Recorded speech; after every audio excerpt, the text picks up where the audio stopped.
Hello everyone, welcome back to our YouTube channel. I hope आप सभी अच्छे होंगे और अपने एग्जाम्स के लिए अच्छे से प्रिपेयर कर रहे होंगे।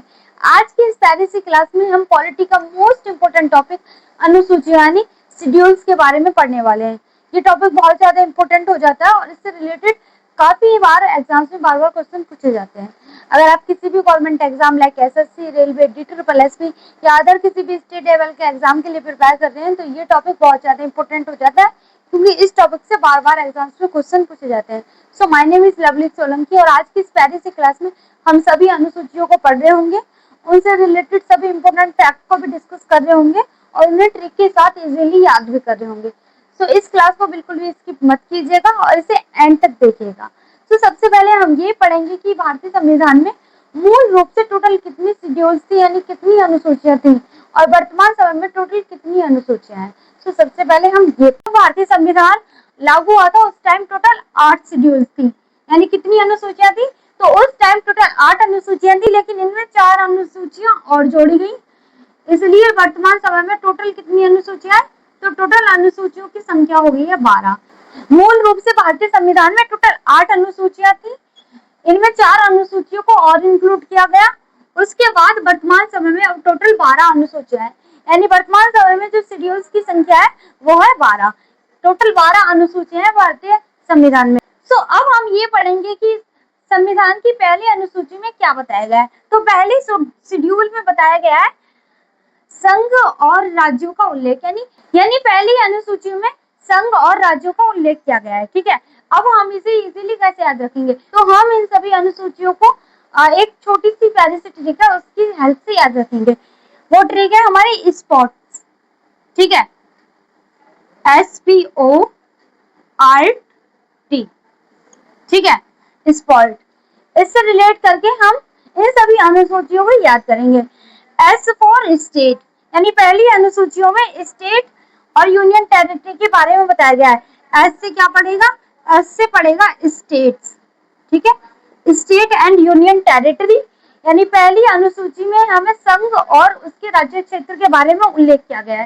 संघ और राज्य क्षेत्र के बारे में उल्लेख पहली अनुसूची में किया गया है। और स्पोर्ट्स हमारी एक ट्रिक है जिसमें एस का मतलब है स्टेट। ठीक है, तो अब हम ये पढ़ेंगे कि भारतीय संविधान की दूसरी अनुसूची में यानी दूसरी शेड्यूल में क्या बताया गया है। तो दूसरी शेड्यूल में बताया गया वेतन, भत्ता और पेंशन।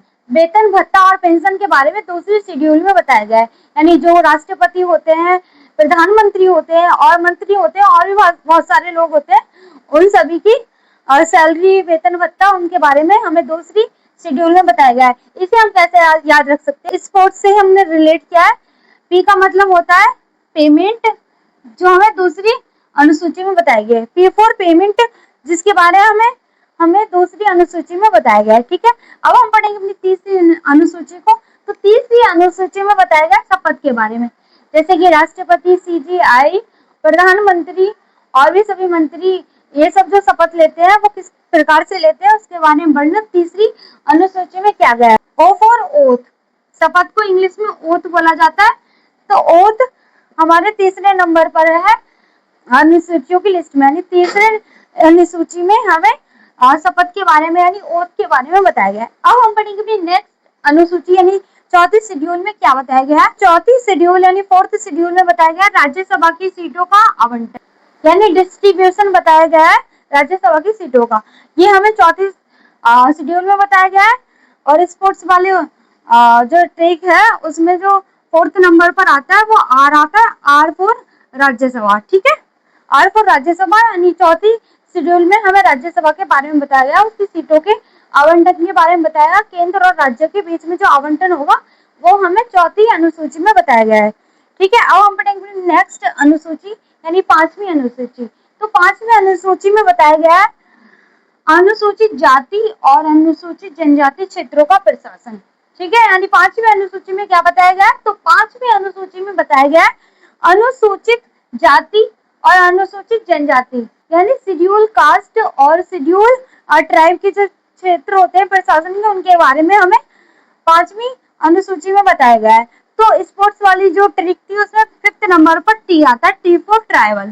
ठीक है, इस तरह से रिलेट करके हम इन अनुसूचियों को याद रख सकते हैं। हमारी नेक्स्ट अनुसूची है छठी अनुसूची, यानी छठी अनुसूची में क्या बताया गया है, तो छठी अनुसूची में बताया गया है असम, मेघालय, त्रिपुरा और मिजोरम में जनजातीय क्षेत्रों का प्रशासन। ठीक है, यानी असम, मेघालय, मिजोरम और त्रिपुरा में जो जनजातीय क्षेत्रों का प्रशासन होगा वो किस प्रकार से होगा, ये हमें छठी अनुसूची शेड्यूल में बताया गया है। ठीक है, इसे हम इजीली कैसे याद रखेंगे, यानी छठी अनुसूची में हमें AMTM के बारे में बताया गया है, असम, मेघालय, त्रिपुरा एंड मिजोरम। असम, मेघालय, त्रिपुरा और मिजोरम के बारे में हमें छठी शेड्यूल में बताया गया। हमारी नेक्स्ट इंपोर्टेंट अनुसूची है 7वीं अनुसूची, जिसमें बताया गया शक्तियों का विभाजन, यानी डिस्ट्रीब्यूशन ऑफ पावर्स। ये हमें 7वीं अनुसूची में बताया गया है, और इसमें ही जो संघ सूची, राज्य सूची और समवर्ती सूची होती है, यानी तीनों सूचियों के बारे में ही हमें 7वीं अनुसूची में बताया गया है।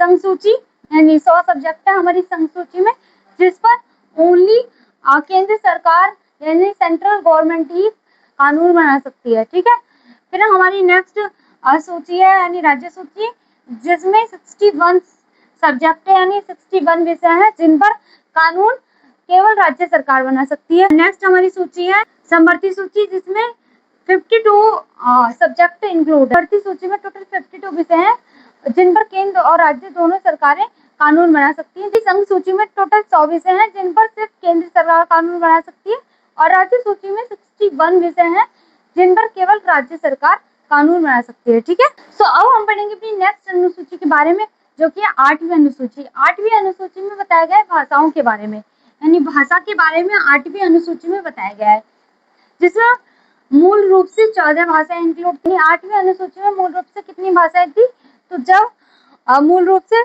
14 भाषाएं थी, लेकिन बाद में 8 भाषाओं को और जोड़ा गया, इसलिए वर्तमान समय में 8वीं अनुसूची में टोटल भाषाएं कितनी है, तो टोटल 22 भाषाएं हैं जो 8वीं अनुसूची में है, यानी 8वीं अनुसूची में टोटल 22 भाषाएं हैं। और ऐसी कौन सी भाषा जिसे 21वां संविधान संशोधन 1967 में इंक्लूड किया गया था, तो प्लीज कमेंट करके बताइएगा। ठीक है, अब हम बढ़ेंगे अपनी नेक्स्ट अनुसूची के बारे में, जो कि है 9वीं अनुसूची, जिसमें भूमि सुधार के बारे में बताया गया है, यानी लैंड रिफॉर्म्स के बारे में 9वीं अनुसूची में बताया गया है। ठीक है, और 9वीं अनुसूची को भारतीय संविधान में पहले संविधान संशोधन यानी फर्स्ट कॉन्स्टिट्यूशनल अमेंडमेंट जो 1952 में हुआ था उसके द्वारा इंक्लूड किया गया था।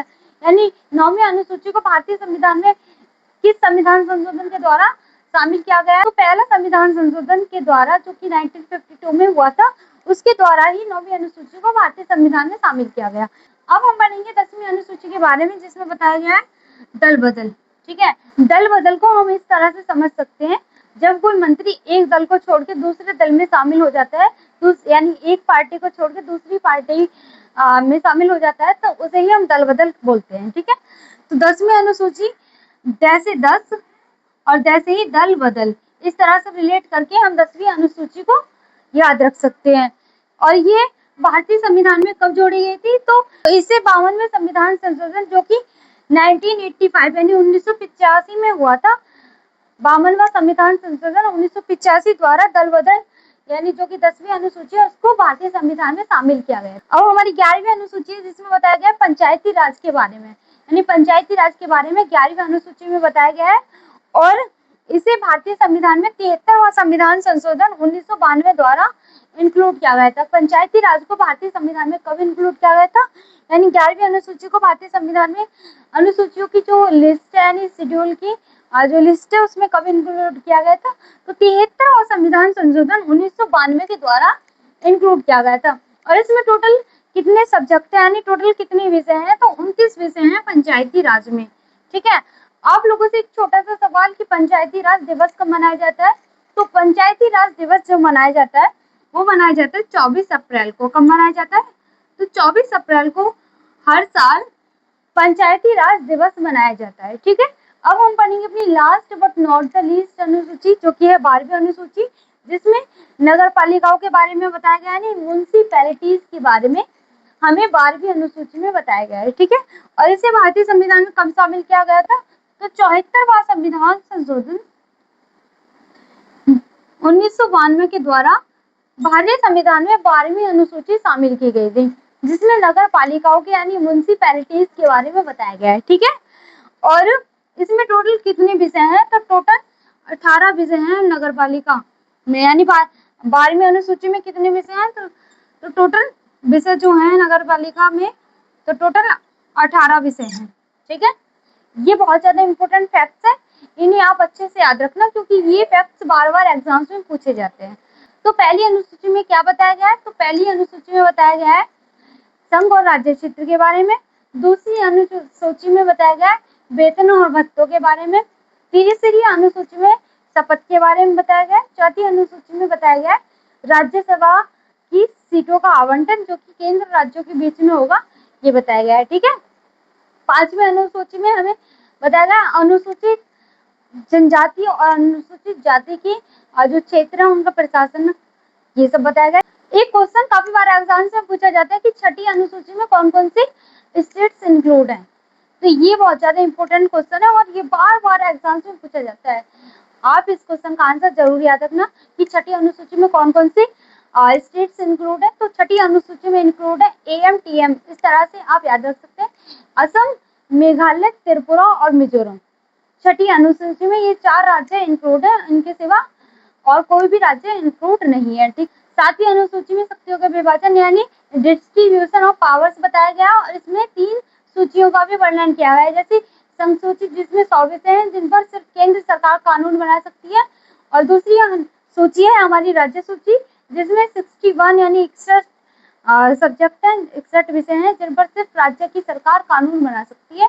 समवर्ती सूची जिसमें टोटल 52 सब्जेक्ट हैं जिसमें केंद्र और राज्य सरकार दोनों ही कानून बना सकती हैं।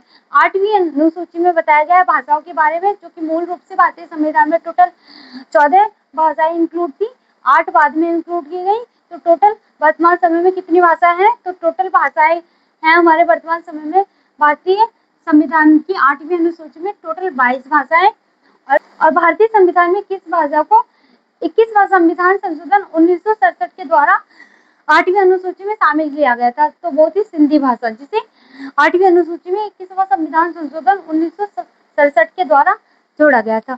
9वीं अनुसूची में हमें भूमि सुधार के बारे में बताया गया है और फर्स्ट संविधान संशोधन जो हुआ था 1952 में, उसके द्वारा 9वीं अनुसूची जोड़ी गई थी। ठीक है, और 10वीं अनुसूची में हमें दल बदल के बारे में बताया गया है, यानी जब कोई एक नेता किसी एक पार्टी को छोड़कर दूसरी पार्टी में शामिल हो जाता है तो उसे ही दल बदल बोला जाता है, जो कि 52वां संविधान संशोधन 1985 के द्वारा 10वीं अनुसूची शामिल की गई थी। ठीक है, 11वीं अनुसूची में पंचायती राज के बारे में बताया गया, जो 73वां संविधान संशोधन 1992 के द्वारा भारतीय संविधान में शामिल की गई थी 11वीं अनुसूची।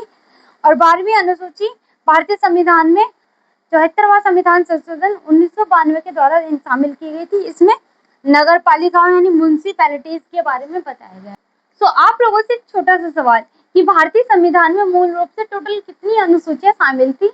ये होमवर्क क्वेश्चन है और इसका आंसर देना मैंडेटरी है, सो प्लीज इसका आंसर कमेंट बॉक्स में दीजिएगा। और आप नेक्स्ट क्लास किस टॉपिक पर चाहते हैं ये भी प्लीज मुझे कमेंट बॉक्स में बताइएगा। तो इसी के साथ हमने सभी अनुसूचियों के बारे में पढ़ा, उनसे रिलेटेड सभी इंपोर्टेंट फैक्ट को भी डिस्कस किया और उन्हें ट्रिक के साथ याद भी किया।